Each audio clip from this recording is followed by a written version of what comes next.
arrived, and later reported that something seemed off about him. Kevin went up to the counter and told the employee that he wanted to buy a .45 and stuff. While talking with the employee, the owner overheard Kevin asking the employee about gun shows that were in the area and if there was a way to get around a background check. This was very suspicious to the owner, who stepped in and told Kevin they would not be selling him a firearm. Kevin was immediately irate and puffed up his chest in an attempt to intimidate the employees. His intimidation tactics didn't affect the employees, and after about 20 minutes of being in the store, Kevin left. He wasn't worried about being able to carry out the shooting, however. What the gun shop didn't know was that Kevin had stolen his stepfather's rifle and ammunition the night prior to the shooting. This is the firearm he would eventually use in the attack. Kevin was born on August 20th, 1996 in Adana, Turkey.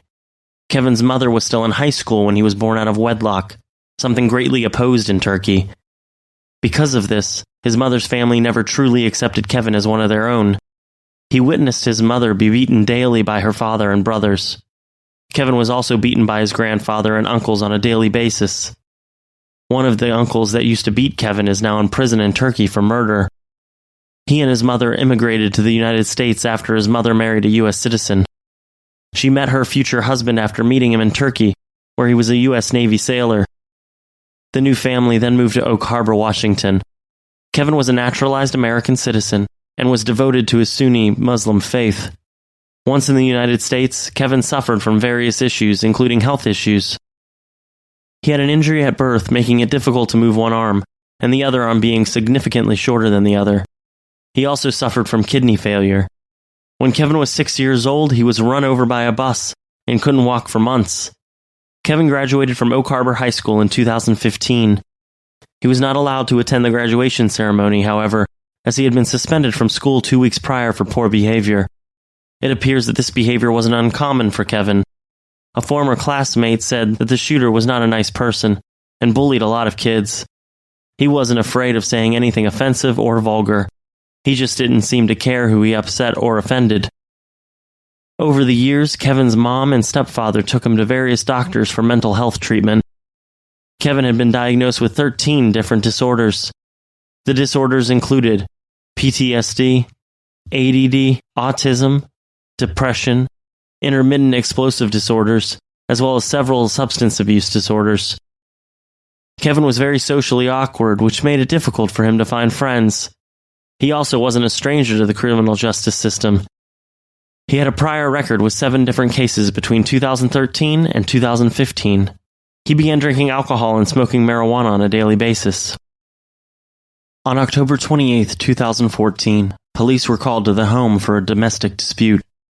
Kevin had learned that his girlfriend was moving away, and he was taking his frustrations out on his family members. He was acting disrespectful, punching holes in the wall, and broke the glass door on the family's entertainment center. While the stepfather was on the phone with 911, he was asked by dispatch if there were any guns in the home. Kevin overheard his dad tell the dispatcher that he had guns under his bed. Kevin immediately went to the bedroom and started looking under the bed. Luckily, his stepdad had caught up to him just in time to grab him and hold him up against a wall until the police arrived. On May 27, 2015, Kevin was accused of assaulting 2 girls at Oak Harbor High School. During their math class, he took his shoes off and was rubbing his feet on their legs and their inner thighs. He tried to push his foot between one of the girls' legs. The frightened girls repeatedly told Kevin to stop, but he didn't listen. Kevin was arrested on 2 counts of 4th-degree assault with sexual motivation. He was very hurtful towards girls, he would sexually harass them and bully a lot of them. Less than an hour later, on June 19, 2015, there was another dispute at the family home. Kevin and his stepfather got into a verbal argument about Kevin's marijuana use. Kevin struck his stepdad twice in the face. In November of 2015, Kevin was involuntarily committed to a mental hospital for 14 days because he tried to overdose on his medications. The assault cases were combined for a global resolution of the case. Kevin was granted a deferred prosecution based on his mental health problems. He was compliant with his probation requirements, which included no alcohol and mental health counseling. At the time of his arrest, Kevin had moved out of his family's home and was living in an apartment. His stepfather bought him a laptop, and his mom tried to visit him every day. Investigators started looking into Kevin's social media accounts to see if there were any hints or clues as to why Kevin decided to open fire in the Macy's department store. He was only semi-active online, but the posts he did have were disturbing. He had posted a photo of him holding a gun and had shared posts about serial killers and ISIS. Investigators also started asking Kevin's neighbors about him and what kind of person he was.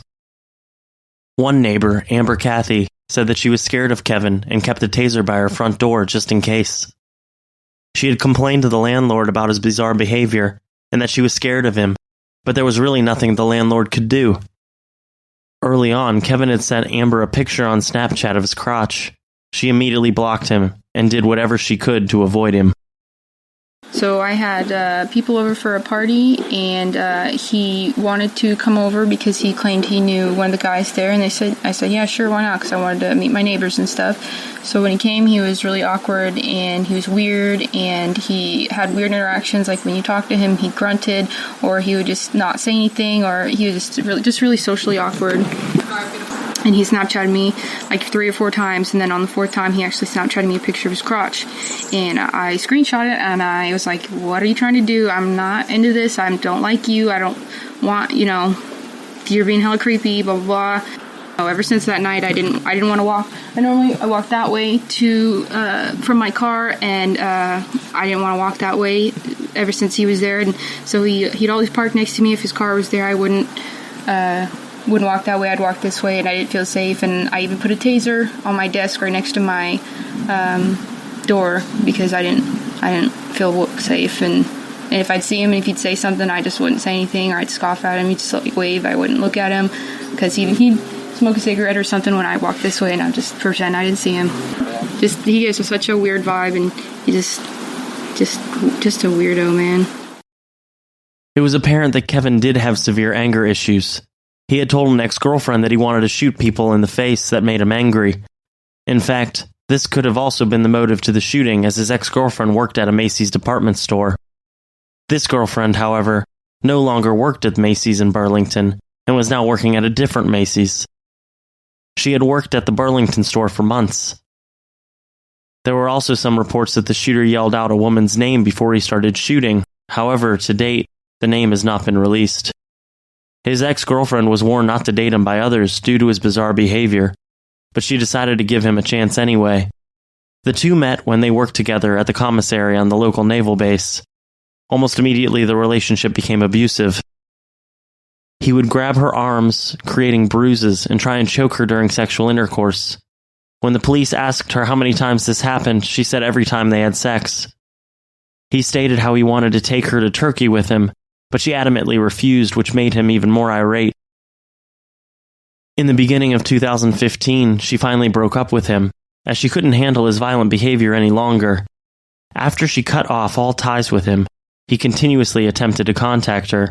He would threaten her, saying he wanted to rape and kill her.